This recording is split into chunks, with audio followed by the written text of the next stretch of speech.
Sorry about that. These guys are a little quicker than I was expecting, but we have Steam versus Lorulian here in game 1 for them. I need to get my casting partner, and I will be back shortly.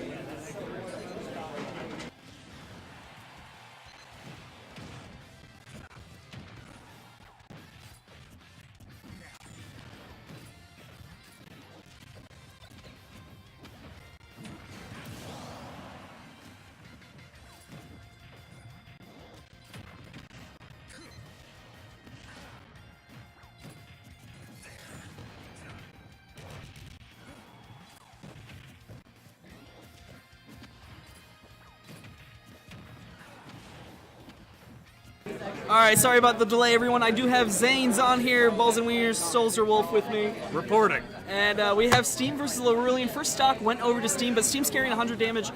Does have some decent damage into Lorulian here, though. Yep, 50 is not negligible. Math! Math. Especially on Snake. I mean, the whole... Oh, that's C4. The whole of his mechanics is... Oh my god, that was awesome. He ate the up mortar and spat it back out. Yeah, I feel like DDD just put the mechanics back in Snake's hole. He sure did. You'll get no argument out of me. There you go, the Gordo reflected with the Nikita missile and then shielded. Perfect shield too, mind you. Oh, he went for a pretty optimistic up tilt, spat the missile back out, and he paid for it. Alright. You definitely have those frames where you're just going to be stalling out midair if you're going in for the inhales and the projectiles. So you have kind of two schools of thought, I suppose, about this situation here. Ordinarily, Snake is a pretty heavy body, and the core of his gameplay is to make trades off those grenades. Usually, you know, if you can trade hits with an opponent, that works pretty well. Even more so if you're up a stock, which is exactly the case. Yeah, absolutely. But that said, DDD is really fat. DDD is so fat. On the other hand, mofo tubby. Exactly. Like, there's a massive breakdown of Snake, and then on the other hand, he's fat. Sometimes it's all you need. Like, when the core of Snake's gameplay is making trades on grenades, it kind of is contingent on your opponent not being really fat. Yeah, but DDD is really fat. We're seeing Lorulian not quite able to do his normal Gordo trades that he likes to, where it's the spit out, suck it in, jump, throw it out, because he's getting hit by one of 3 explosives in the meantime. Right. You know, he can't do the exact same pattern he's used to because his opponent has explosive projectiles as well. Steam realizing that his opponent's kind of wising up to all this spamming of, well, in counter to his spamming of projectiles and explosives, he's spamming the, you know, the move that is eating all these Nikitas. Yeah, we're seeing some good reads from Lorulian here on the, after he shoots out a projectile. We saw one where he did the over tilt, and he was just a hair early on it, because he read Steam would roll forward. And he got the true combo down throw into up tilt. That's not gross at all. Not at all. Not even a little bit. But yeah, I feel like Lorulian, he was getting some good reads in there. He just wasn't able to quite close out them. Whether it was a bit too early on the move or a bit too late, he was close, but not quite there. Right. It's a good counter to start eating projectiles, but even then, the opponent can make adjustments. If you can eat 1 explosion, Snake's always got 4 on the screen at any given time anyway, so he made it work. So I gotta wonder how much louder we need to talk so that Steam can be annoyed by us here on the desk, because he's got those headphones. You know it's just protection. Switching it up, we see the Ike pick out of Lorulian. You know what? I like this. So do I. I like the switch up. I love it. I mean, we're still looking at best of 5s here, and you've got a little room to mess with. If the Ike goes terrible, fine, go back to your DDD. But if you stick on DDD and go 0-2, what good did you do yourself? Oh my god. It seems he's well versed in this matchup because he's going for an optimistic spike. He's played Lorulian in this matchup before, I'm fairly certain.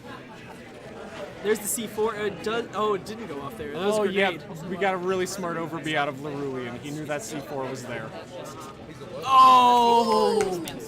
Oh, that hurts. I think that was techable, but, you know, that's techable in the sense of I'm going to smash the shoulder button and just hope for the best. Right. Like, not a I can react in time way. Right. It was technically techable.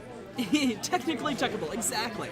The best kind of techable. Oh, wait, it is? Yeah, we're seeing Lorulian. He's got... Now he's a full stock down. Oh, going... He's playing this edge here with Steam, and I feel like that's always a dangerous game.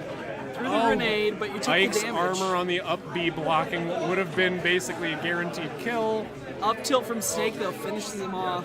Yep. Playing this edge game against Steam on Snake is just never a winning battle. Let's be honest. The guy controls projectiles and space so well, you cannot mess with that. Goes for the spike and misses it.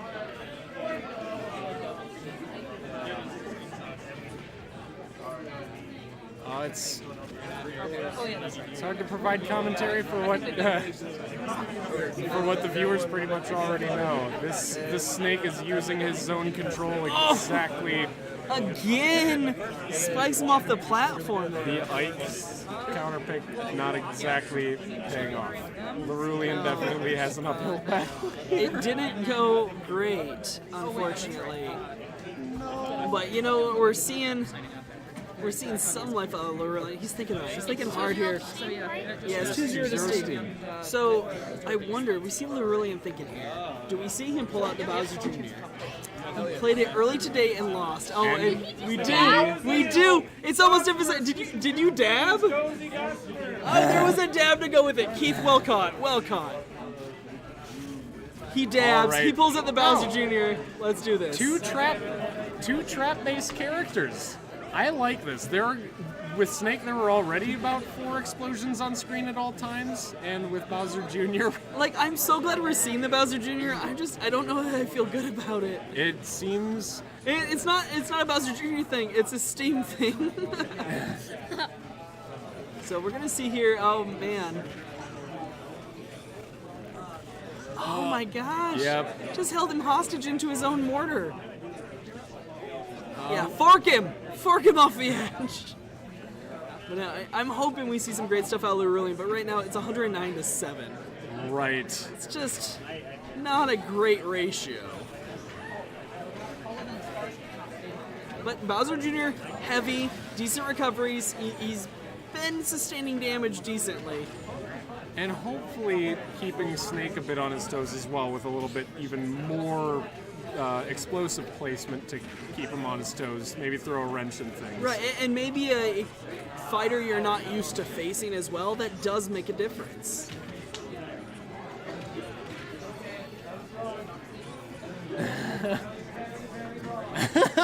We hear from Lorulian, that was very, very wrong. Oh, hits him with the car.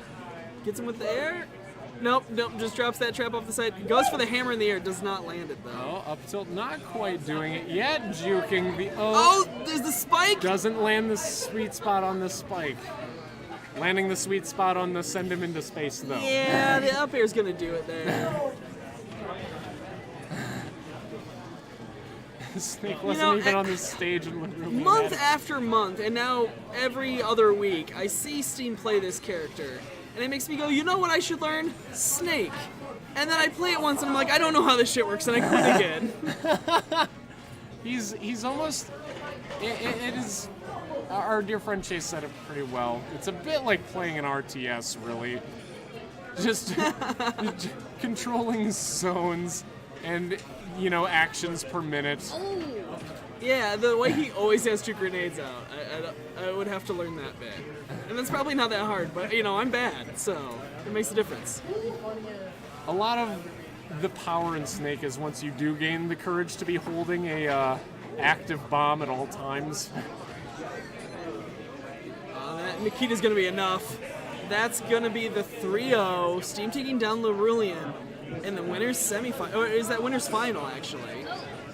That was winner's final. We obviously have...